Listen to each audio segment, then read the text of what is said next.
Hi, thanks so much for joining me on the Listen Up Girl podcast. I'm your host, Zach Randles-Friedman. I'm bringing you the LGBTQ plus news for Tuesday, August the 19th. My first story begins in Lithuania. Lithuanian court declares same-sex couple a legal family. For the first time in Lithuania's history, a same-sex couple has been officially recognized as a legal family. The Vanilla City District Court ruled in favor of two women who had petitioned to have their cohabitation recognized by the state. The couple's identities remain private, but their cases have already become a symbol of progress in a country where LGBTQ rights have long lagged behind Western Europe. Lithuania does not allow same-sex marriage or civil unions, and public support for LGBTQ rights remains divided. However, court ruling signals a shift in legal thinking, opening the door for broader recognition in the future. LGBTQ plus advocates celebrated the decision as groundbreaking, calling it a critical step towards equality in a region still heavily influenced by conservative politics and the Catholic Church. The case could also have a ripple effect. In Ohio, LGBTQ plus advocates are gearing up for what could be a major turning point in the fight for equality. Proponents for two separate ballots initiatives have been given the green light to start collecting signatures. One initiative seeks to repeal Ohio's ghost ban on same-sex marriage, a constitutional provision that became unenforceable after the Supreme Court's 2015 Obergefell decision that technically remains on the books. The second initiative would add LGBTQ plus anti-discrimination protections directly into the state's constitution. Advocates had originally pushed for a single measure, but split the proposal into two to avoid legal challenges. If enough signatures are collected, the initiatives will appear on the 2026 general election ballot, giving voters a chance to affirm LGBTQ plus equality in state law.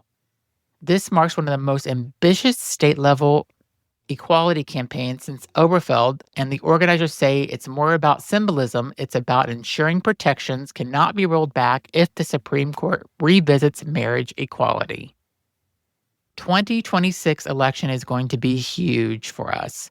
So be sure to start thinking about voting, even though we're a little over a year away, but it is going to be a turning point. Next, Pete Buttigieg slams Trump for breaking IVF promise.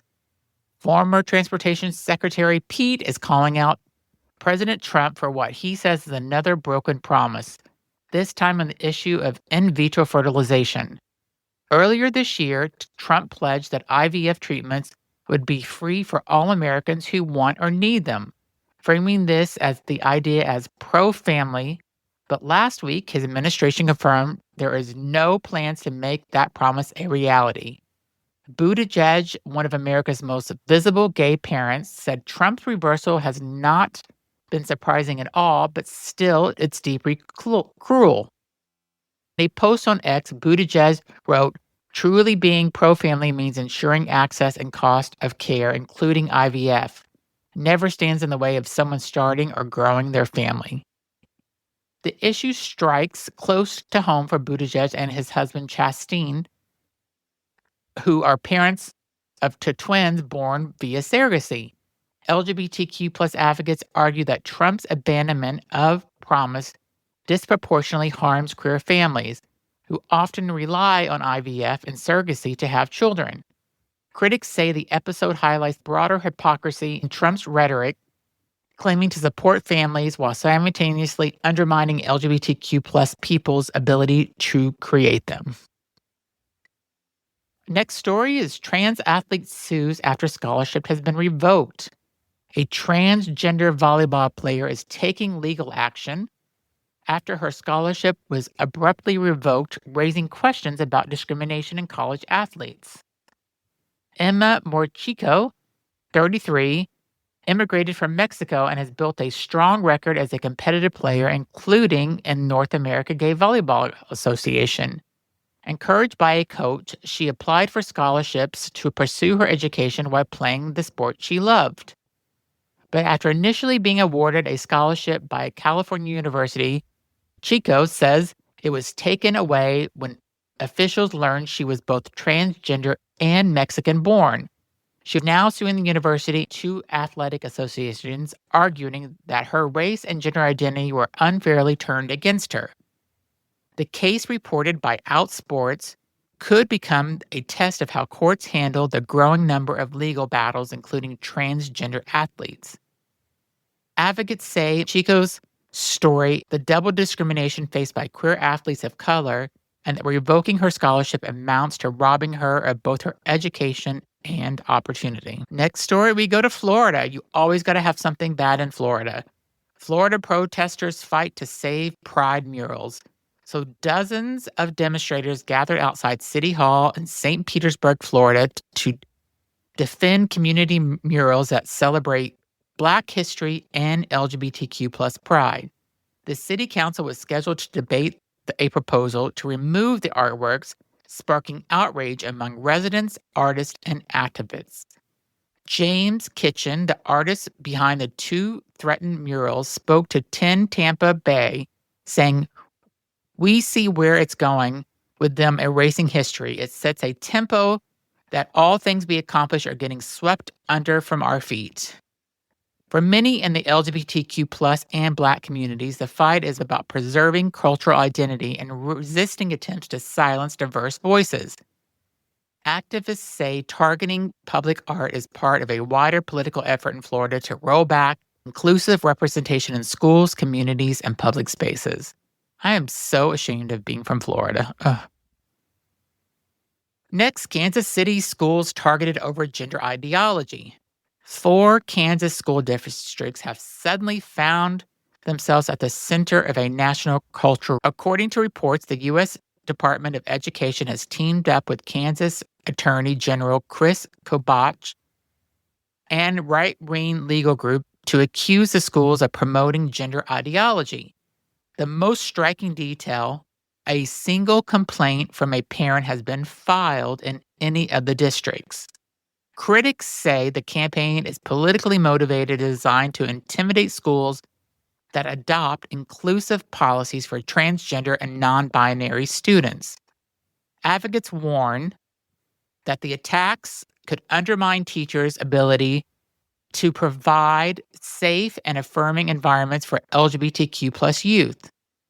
The case reflects a growing trend nationwide where conservative politicians are using vague allegations of gender ideology to target schools, often without evidence or community support.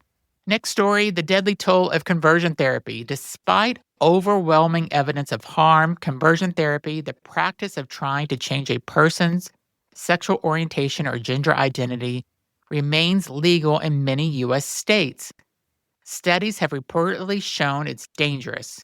A 2019 report from UCLA's William Institute found that LGBTQ plus people subjected to conversion therapy were twice as likely to attempt suicide compared to those who had not.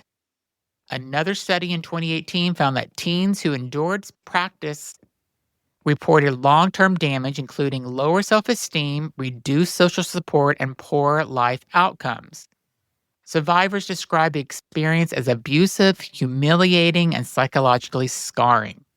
Yet, in dozens of states, minors can still be subjected to conversion therapy by licensed or unlicensed practitioners. Advocates are pushing for a nationwide ban, arguing that every year of delays places vulnerable youth at risk of irreparable harm.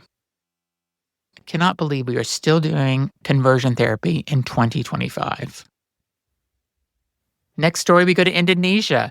In East Java, Indonesia, 3 men have been arrested after police allege that they were running a Facebook page supporting the LGBTQ plus community. The men, 2 that are 22 years old and 1 32-year-old, were detained in a rented apartment after a 24-hour cyber patrol by local police. They face charges under Indonesia's anti-pornography laws, which carry penalties up to 12 years in prison and fines of up to more than $370,000. While Indonesia does not criminalize same-sex relationships nationwide, the province of Aceh and South Sumatra, and vague morality laws are often used elsewhere to prosecute LGBTQ plus people. Just weeks earlier, 2 men in H were sentenced to public caning for kissing. The arrests have been condemned internationally, with human rights groups warning that the government is weaponizing anti-obscenity laws to suppress LGBTQ voices and erase queer spaces online. Next, we have trans prisoners sue Georgia over denied care. A group of transgender inmates in the state of Georgia is suing state corrections officials, challenging a new law that bans transgender-affirming medical care in prisons. The lawsuit argues that the law violates the Eighth Amendment of cruel and unusual punishment by denying medically necessary treatment to incarcerated people. Advocates say trans prisoners already face disproportionate levels of violence, harassment, and abuse behind bars, and deny them access to hormones or surgery compounds that suffering. The case adds to a growing wave of lawsuits challenging anti-trans policies across the South, where legislators have increasingly sought to restrict access to health care for transgender people in schools, sports, and now prisons.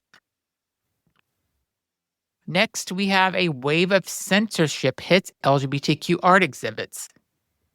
The art world is facing a rising wave of censorship against LGBTQ plus voices. In July, artist Amy Harold canceled her planned Smithsonian National Portrait Gallery show, America Sublime, which would have included queer themes, citing increasing political pressure.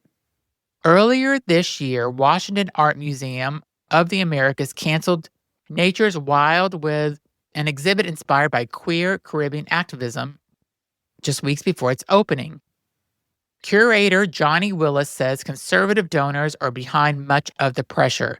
A particular strain of 1% conservatism is running some of the museums today, and they want to see uncensored sexuality as unacceptable. Advocates fear the trend is silencing artists and depriving the public of important cultural narratives. LGBTQ art has historically served as a lifeline for communities seeking representation. Critics say these cancellations represent not just censorship, but cultural erasure. And that is my stories for Tuesday, August 19th. Please be sure to subscribe to this podcast. Also listen to my other podcast, Everything and Anything and a Bit Gay, which is all of your favorite podcast platforms. Thanks so much for listening, and talk to you on Friday with more LGBTQ plus news.